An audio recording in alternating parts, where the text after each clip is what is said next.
বাংলাদেশের সঙ্গে আমাদের পশ্চিমবঙ্গে যে বর্ডার সেটা 2212 কিলোমিটার।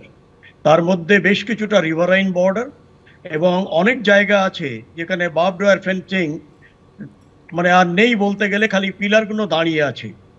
দ্বিতীয়ত হচ্ছে যে অনেক ব্যাপারে বাংলাদেশ আমাদের উপর নির্ভরশীল, যার ফলে কি হচ্ছে যে সেই জায়গাটায় তাদের বাধ্য হয়ে অনেক সময় তারা অনুপ্রবেশ বলুন কিংবা অবৈধ প্রবেশ বলুন, তারা ঢুকে আসে।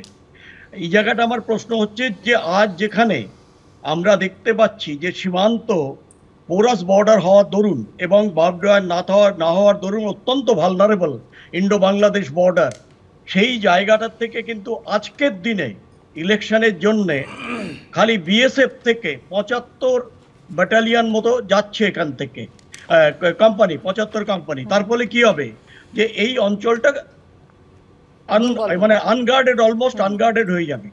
আমার প্রশ্ন হচ্ছে যে শুধু বাংলাদেশ নয়, আজকে যে এসছে তারা কর্ণাটক থেকে এসছে, এবং কর্ণাটকে আমরা সবাই জানি যে এইখানটায় আইএস এবং আইএম, ইন্ডিয়ান মুজাহিদিন, তাদের একটা ব্রিডিং সেন্টার।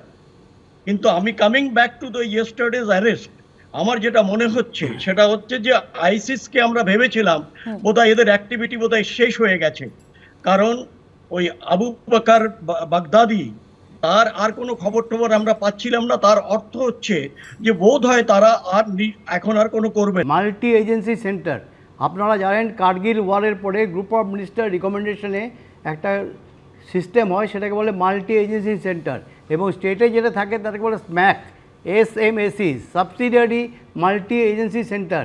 এটা আইবি ইন্টেলিজেন্স ব্যুরোর আন্ডারে হয় এবং এদের একটা যৌথই থাকে। আর একটা থাকে JTFI, joint task force of intelligence, এটাও কিন্তু ওই একই সিমিলার ইয়েতে চলে। সুতরাং এইটা হচ্ছে আপার লেভেলে। লোয়ার লেভেলের লোকাল ইয়েতে মধ্যে আইবি, NIA এবং এদের মধ্যে সমন্বয়ে একটা কোঅর্ডিনেশন থাকে এটা। এবং এই দেখছেন যে আপনার মার্চ 1 তারিখে যে ব্লাস্টটা হয়, সেই ব্লাস্টের পরিপ্রেক্ষিতে এরা কিন্তু লুকআউট সার্কুলার নোটিশ দেয়, এবং এদের রিওয়ার্ড ছিল আপনারা জানেন 10 লাখ ইচ। এবং এই লুকআউট এগুলো সমস্ত পুলিশের অর্গানাইজেশন এবং সমস্ত ইমিগ্রেশন অর্গানাইজেশন আর অল আদার এজেন্সিকে দেওয়া হয়, এবং তারা তখন তৎপর হয় এদের খুঁজে বার করার জন্যে। এই যে পার্টিকুলার কেস যে ধরা পড়েছে, এটাও জানেন এটা টেক অফস, আমরা বলি টেক অফ, টেকনিক্যাল অপারেশনে এটা ধরেছে এটা। এবং আপনারা জানেন এটা ওপেন হয়ে গেছে আজকাল যে IB অ্যান্ড NIA এই দুজন মিলে আপনারা কি, যেহেতু এরা অ্যারেস্ট করে তখন পুলিশের সহায়তা নিয়ে অ্যারেস্ট করেছে।